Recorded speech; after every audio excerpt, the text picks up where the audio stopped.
Okay, good morning, everybody, and welcome to the Gulf Intelligence Daily Energy Markets Forum, where we take stock of the market open in Asia. Let's kick off with Matt Stanley, Director, Star Fuels. Matt, good morning. We're Tuesday morning, and the market there's barely wind in the sails, let's just say. There's barely wind in the sails. What's your read on the market so far this week? Well, I mean, you say that there's not a lot of puff in the markets. China's been off, Japan were off yesterday. Obviously, the UK were off having a soggy barbecue. I'm sure there's a few sore heads this morning. But I was saying to the guys before you went live, it's Brent tracked all the way down last night to about just above $66, and literally as soon as Wall Street opened at 5 o'clock UAE time, we went from $66. 5 o'clock here, at 7 o'clock, we're close to $68. So it was a stark reminder of who is investing in this market and where money flow is coming in. Liquidity, of course, was low throughout the day because a lot of people are off, like I said. And then Wall Street came in, decided that the US economy is doing great. We don't care about anyone else. And we're going to back our own economy. And up we went to 68. I think that will be the theme of the week going forward, to be honest. That Kevin Wright, lead analyst APAC for Kpler, sitting in Singapore. Kevin, watching China, 100 million people apparently on the move in China for this holiday week. Is that not going to be a pop-up for the sort of the tug of war that demand side is going to win?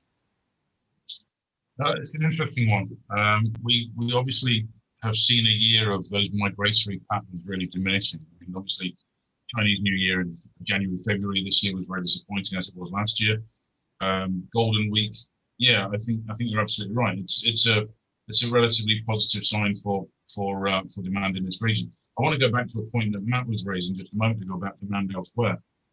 There was a very interesting note on the news digest that was sent out by your staff this morning about American air travel and American air passengers getting up to the highest level for over a year, since March the 12th, I think, of 2020.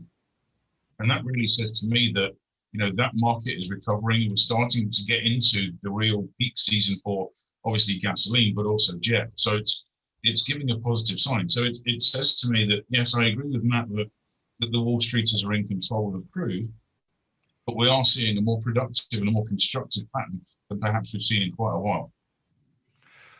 Rustin Edwards, head of fuel oil procurement, Euronav, sitting in Geneva. Rustin, the situation with India, it continues to be on a scale I don't think anybody can quite get their head around. It is truly a medieval plague that's descending on the country.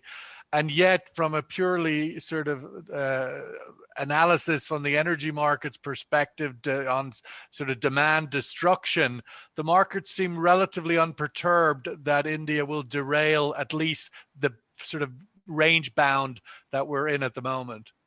Well, I mean, when you look at the scale of the pandemic there, it is a tragedy far greater than I think anybody expected to have happened, because during the first wave, they seemed to go through relatively unscathed versus some of the other countries in the world. But now it's rearing its ugly head and it's becoming very dire in a lot of situations from what I read in the press. But there's also a lag effect on the demand. It is something that, when we started reading stories about the pandemic getting out of hand in India, it was roughly about 12 days ago. And it takes a bit of time for that supply chain to react to something like a pandemic, because it's not something you plan for. It's not like a hurricane that's on the horizon coming in. It kind of hit and it kind of grew exponentially rather quickly. And therefore, the purchasing of crudes and the products being run in the refineries, it takes a long time for all that to flow through. I think we've seen announcements from Indian refiners that they're going to cut back on runs because they're concerned about demand going forward with all the cases coming up. Some of the lockdown or control mechanisms being put in place to keep people isolated more versus allowing them to run free. And, it is going to snowball. It will actually impact at some point here, and it's probably going to start showing up in the next week, 2 weeks of data that start coming out about how much product is being exported. One thing on just to go back to the comment on the air travel in the United States, one of the interesting ideas or information points around that is that majority of that air travel seems to be vacation travel, not business travel. So there is a bit of bifurcation. Yes, it's up, which is good to see. Americans are getting out and traveling around, but it's all people going to holiday destinations, and it's not the business traveler, which is the crux of major airline earnings. And that may be something that's going to be permeate throughout the rest of the world. We'll be able to travel for vacation, but your business travel will be curtailed because no company wants to have that risk of having an employee travel on business, catch COVID, and then go down a bad path. Will that have impact on aviation fuel? Ultimately, the planes will still be in the air. The bit at the front might be a little bit emptier, but the planes will still be, it would appear, about as we're seeing in the US, fairly full of travelers. Well, it's going to impact jet demand, but it's a percentage of jet demand. I think in the United States, the domestic jet travel accounts for, I want to say 2/3 of the jet consumed in the United States, and the balance is international travel. So there is a recovery in jet demand. It does help support the refining margin in general. So it does help keep the refinery utilization rates in that 85-87% range. But we're still missing the exports out to Latin America. Latin America is the one location that seems to have dropped out of the headlines now that India has taken the forefront in the COVID cases. South America is still a bad situation, but you have to dig to find the stories around it. But it's still, their COVID outbreak is still fairly dire.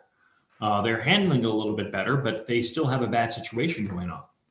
Well, Matt, I mean, this is the new reality to a great extent coming out of COVID. I mean, some of us can use that phrase and many of us cannot. I mean, that is the divergence that the world economy is now going to. We've all sort of shared the same journey of the last year, but we're not going to share the same journey in the next year.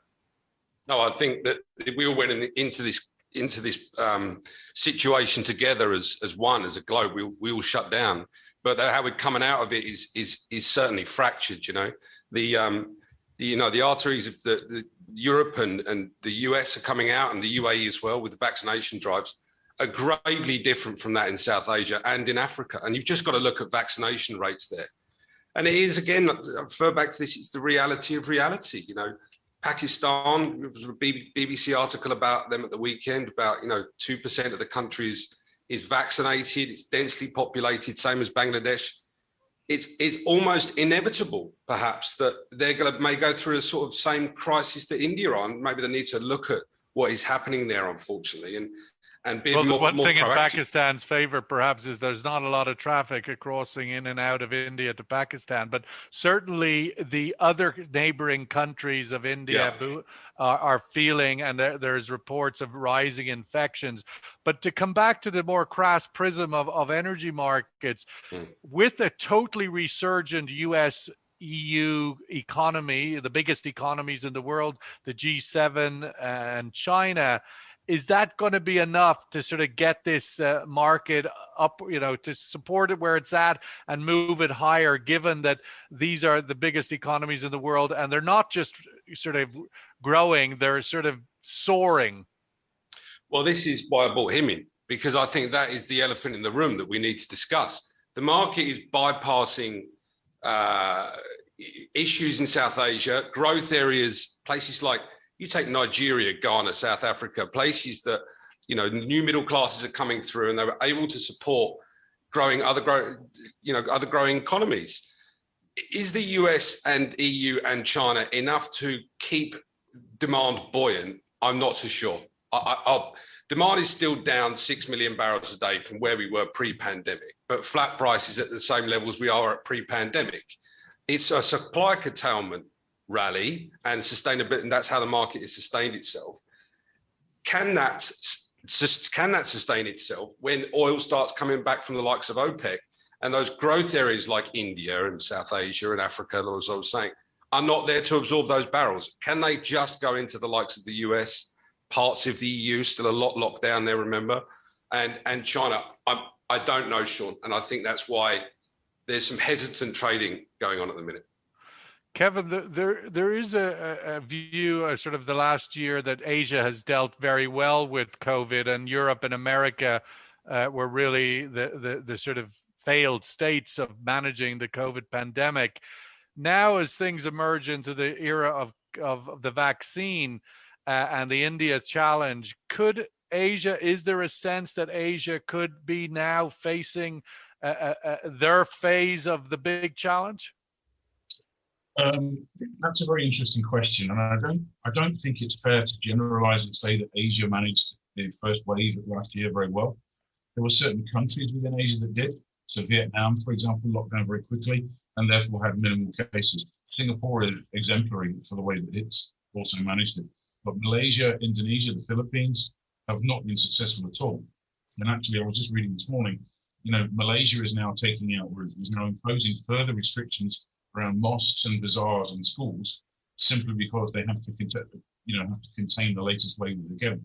So we're sort of entering a new phase, right? Singapore wanted to open a travel corridor with Malaysia across the border, and all of a sudden that's in question. So it's all. I mean, the challenge of Asia that differs from Europe. I mean, obviously the European experience was pretty bad, but you still have Germany in lockdown and the economy performing incredibly well, right? The PMI for manufacturing in Germany is off the charts, and yet the country's in lockdown. Problem in Asia is you've got this informal economy, India case exhibit A, and they can't lock down. The economies cannot coexist with COVID in the way that the Western economies have managed. Do you anticipate that might be a challenge going forward? Yeah, I think, as you say, I mean, if you look at the Indian example, and you look at the sort of informal economy, it's difficult to work from home if you're a migrant worker that is based on a construction site in Delhi, but currently is sitting in Andhra Pradesh waiting for work to restart. How do you get that going? Right? It's a very different set of circumstances, a very different challenge. So, yeah, it's as Matt was saying just a moment ago, we all entered this together, but we're all going to depart at different rates. Going into the European experience, Rustin, I think it appears and that the third leg of this sort of global demand recovery, US, China, now Europe seems to be finally joining it. The news overnight of Europe going to be opening up for the summer tourism season. How does it look and feel from the ground there? Is the optimism warranted? Well, living here in Switzerland, it doesn't feel like it's going to open up. Yes, there's a lot of talk about getting the European vaccine passport. It's still under discussions about what it's going to look like, how's it going to work, what vaccines are going to be allowed. There's currently a disagreement. Are they just going to be the EU approved vaccines? Or are they going to allow WHO approved vaccines? There is a big push to reopen travel between the US and the EU. Just to get that flow of tourism dollars coming back into the European bloc and hopefully pull out of the double dip recession that the EU has entered into. But nevertheless, just as an anecdote, we were looking to take a weekend trip to Italy, and of course the Swiss government, sure, you can go to Italy. The Italian government, yeah, you can come here, quarantine for 10 days, and then you can go about your business. So until these restrictions get resolved around quarantine, what's going to be allowed to travel, what do you need to travel, I don't see how a tourism season can develop anytime soon. The vaccination rates are picking up, thank God, but they're still nowhere near where they need to be. And I'm still not a big believer that we're going to see wholesale travel in Q3. I still think it's a 2022 story. Matt, it seems, as we said, to use the word that Reuters are grabbing onto this morning, the oil markets are firm. I'm not quite sure what it means, but nonetheless, in the search for anything else, it's certainly stuck. I suppose they can't use that word. They can't say oil markets are stuck. No, oil is firm is their word. Ultimately, it seems now we've kind of run the course of markets moving from wherever they were over the last 6 months to wherever they are now, on the sense of the sort of the world isn't going to end and we're coming to recovery. We seem to now be stuck in a place where now show me the money, show me demand, show me inventory numbers falling, show me aviation fuel coming back. That kind of data point seems to be the only thing, the real tangible demand to really move things from here. Yeah, you're totally right. And it's firm is a word, another term for a bit boring, I think, Sean, but I'm not as political as Reuters, so I can't comment. But look, I mean, if you're OPEC, you've got to look at the conversation, that talking point from a number of different areas. If you're OPEC and you're range bound between 65 and 70, you're happy. You're over the moon. That's where that's just kind of sweet spot for most GCC economies. That's sort of around that $70 a barrel. US production has plateaued at 11 million. That investment is not coming anytime soon. So that threat that has been there for the last 3 or 4 years has waned. If you're a prop trader investing in this market, you look at it a little bit differently, because second half, there is so much hope pinned on second half demand returning. And, His Excellency Al Jaber, the CEO of ADNOC, he saw during, I think, Sarah Week, which is just after IP Week in February, by the end of this year, he sees demand returning back to pre-pandemic levels. You hit the nail on the head, and the guys have as well, Russ and Kevin. They've said, 5 million barrels of demand is supposed to be coming back, half of which is jet fuel. And as Russ said, domestic tourism is good, but the US are doing well and China are doing well, but you can't fly from one country to the other. So it's a little fragile. And we're already trading July supply into August. Yeah, you're right. But I mean, the Brent structure is $2.25 backwardated. So the market does have faith that it's going to make that comeback. But product market gas oil, it's stronger than it was. And I use that as a bellwether because, distillate refining margins have been floating around $5 a barrel for the last 2 or 3 months. If demand does start making that comeback, structure will go bid, which it has done over the last couple of weeks. And that's really what I'm looking at the moment. It's really what I'm concentrating on, just to see those deferred end of the year structures. If they start getting into backwardation, the same as crude, then those forecasters could be right. Kevin, are refiners incentivized to increase throughput? I mean, we're seeing just incremental growth on throughput. You would expect maybe that to move a lot faster as we move in deeper into the second quarter. Again, I think it's difficult to generalize. If you look at the big merchant refiners of the region, especially on the west coast of India, we're seeing refineries trim runs, right? We're seeing Nayara and Reliance cutting because of effectively, and it's not domestic, it's export-oriented refining activity, but because of the weakness in the overall complex that Matt was just talking about. If you've got, your 1 point whatever it is million barrels of capacity in Jamnagar that's heavily dependent on gas oil margins, and those gas oil cracks are $5, $6 a barrel, then you bring in the weighted average of your other products. You bring in jet, you bring in relatively weak gasoline demand. You're going to trim runs. You're not going to be back at the levels that we would have seen this time in 2019. So again, it's a very region dependent and nation dependent question. Another question that we've talked a bit about on this is the continued sort of friction between China and its neighboring countries, Kevin, and certainly even maybe on this show, I can't read out the tweet by the Filipino foreign minister, but it's essentially get the F out of my water, more or less. I mean, a foreign minister may be comical on one level, but on another, it's clearly frustrations growing there. Yeah, I mean, the comment itself is, it's comical from the point of view of how senior that person is to be making that sort of language, or using that sort of language and making that sort of comment.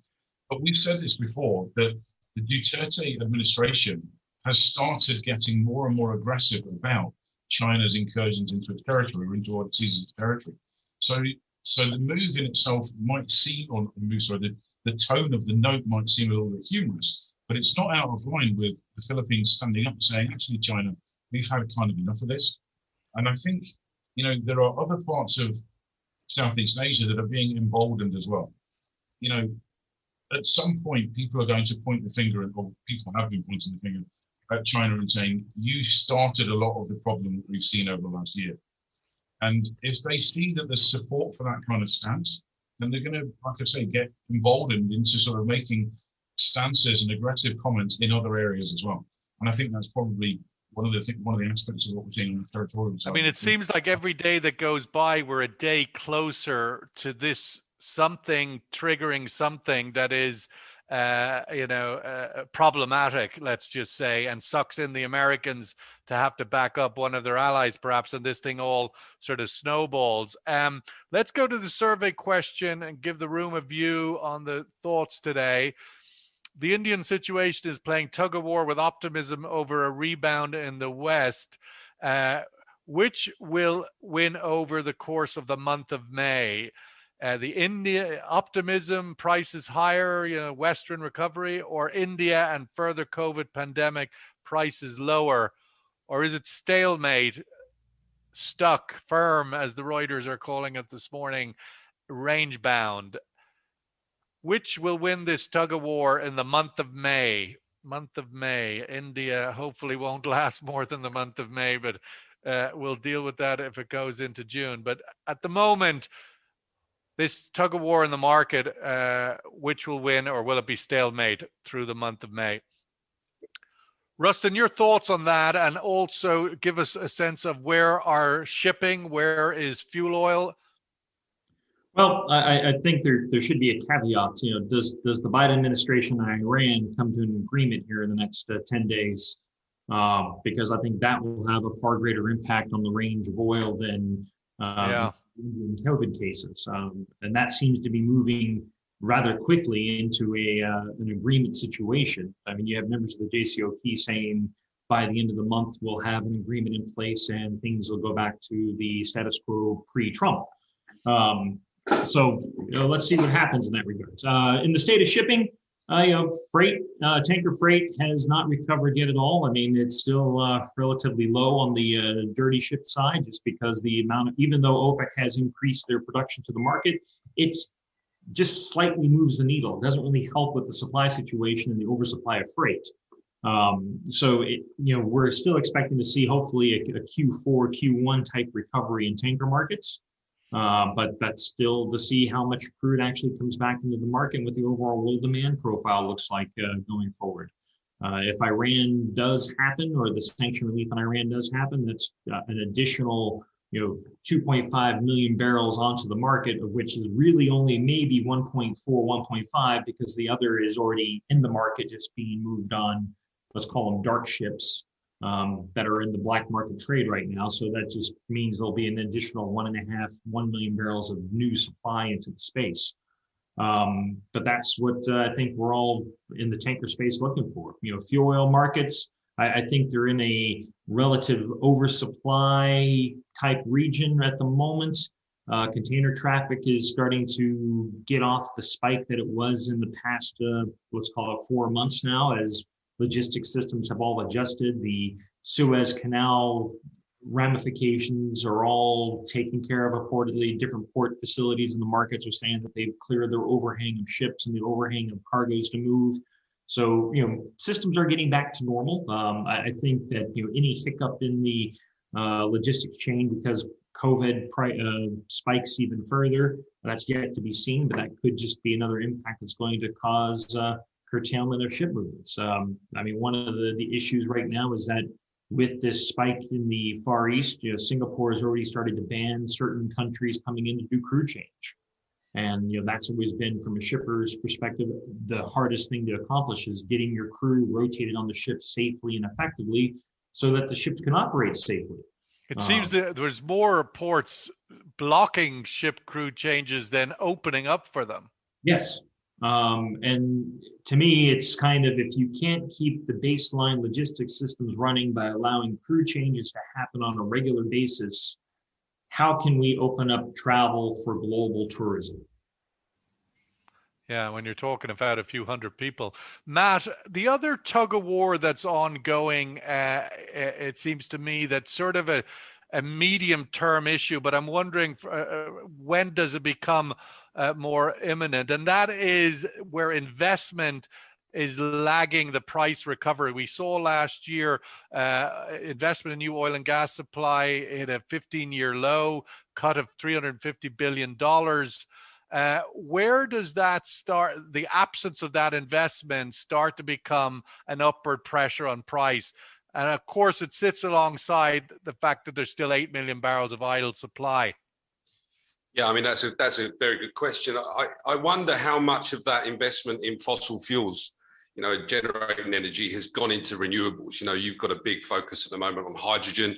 I think that's a sensible discussion that needs to be had. I think a lot of that money, the big funds behind us is going into renewables. Shell have got a big drive on it. Vitol have just bought a hydrogen plant up in Norway, I think. So the majority of traders are already hedging that fossil fuel energy production will drop off over the next couple of decades. That's Greta's had her way. I hope she's on the board of Equinor and Vitol. That would be a brilliant board meeting between Russell Hardy and Greta Thunberg. I'd like to be there for that. But yeah, so that's certainly on the agenda. The other part is, you wonder, the US banks who took a hit last year on a sizable number of US drillers, and there's still a lot of drilled but uncompleted wells in the US at the moment. You wonder how much. And Vitol seems to be buying a few of them as well, with an acquisition that was highlighted earlier this week. Yeah, that might be a spread. They might have a Permian Basin versus Norwegian hydrogen play going on that no one else knows about. No, you wonder how much more sort of equity that these US shale producers need to have in their balance sheet for the banks to feel comfortable that the business model can sustain another crash, if there is one coming. I mean, you would be naive not to think the prices are a little fragile right now, but OPEC, it's clear, will do what they have to do to ensure stability in the market. They did that last year, and they'll always have that up their sleeves. Investment into the oil patch, or the absence of it. I think some point as the supply tightens and you expect inventories to decline, it becomes an issue, but perhaps not at the front month. Kevin, last word. Let's get the survey result today and see where the room is at. Stalemate, range bound seems to be the view in this group. Looking at the week that's in it, Kevin, we've got inventory reporting to start today, API, EIA tomorrow. Your thoughts on that and what it might mean for the markets? Yeah, just in the sort of preparation space before we came on air today, I was actually looking at global inventories and where we are now relative to where we were sort of at the peaks. And looking globally, looking at the US, looking at China, all of those inventories have actually started to draw. Now, we're still above the 5-year ranges, but the fact that we're starting to draw perhaps tells us something. That's made the point a couple of times about the fact that the recovery that we've seen in prices has really been driven by supply constraints. Right? OPEC has taken 6 million barrels off the market, but we're actually starting to see the impact of that on inventories. And I think that, as I said earlier, starts to be a little bit more constructive, going forwards into the middle of the rest of May. Well, I think you do have to bake into your thinking that this OPEC plus discipline is here to stay. There's been certainly sort of views at the start of the year that it wouldn't hold. Clearly, one would have to acknowledge that they are holding the line and are well incentivized to do so. And everybody has to sort of manage their portfolio from that perspective rather than be too distracted by the 8 million barrels sitting on the sideline. Listen, we'll leave it there. Rustin, thank you so much for joining us from Geneva. Matt from Dubai, Kevin from Singapore. Thanks, everybody. Have a great day, and we'll catch up with you over the coming days. All the best.